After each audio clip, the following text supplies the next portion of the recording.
चोरी का केस हुआ था। उसके होने के बाद हमारा जो ओसी बुजुर्ग नगर है कृष्णजन सरकार, इन्होंने उस दिन से ही बहुत सारा रेड्स किया था और कल उनको सक्सेस मिला है। कल एक आदमी संतू दास 18 ईयर्स हो, उसका घर है आर के नगर में, उसको अरेस्ट किया राजगंज में। तो उसने बोला कि ये जो चोरी का माल है ये सब एक आदमी है रतन दास, उसके यहाँ ये रखता है और सेल करता है।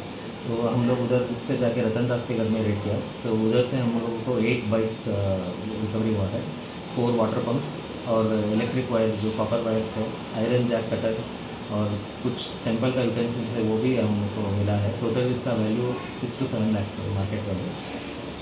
और इसको अभी हम लोग पूछताछ कर रहे हैं और रतन दास अभी भागा हुआ है, उसको भी हम लोग अरेस्ट करेंगे और इसको भी इंट्रोगेशन करके हम लोग और भी बाइक्स हो सकते हैं इनके पास, ये भी करते हैं। 3 तारीख जो और केस रजिस्ट्रेशन हुआ वहाँ पर क्या था? उसमें बाइक शुरू हुआ था, बाइक। तो उस दिन से हम लोग ढूंढ रहे थे, कुछ नाम आया था। उसके बाद हम लोग संतू का नाम आया तो हम लोग कल उसको सक्सेस हुआ हमारा भी और उसको पकड़ लिया। जिसको अरेस्ट किया है छोटा मोटा काम करता है, लेबर ऐसा करता है। जो नहीं था, ये पहली बार उनको पकड़ रहे हैं। उनका नाम रतन दास है। अभी उनका वो एक्चुअली जो चोरी का माल है वो सब लेते हैं। घर का है? आर के नगर में ही। सर आपके एरिया में तो बहुत सारा ऐसा चोरी का केस अभी तक है, क्यों चोरी करता है, किस लिए करते हैं, कुछ पता चला और चोरी को पूछताछ के बाद?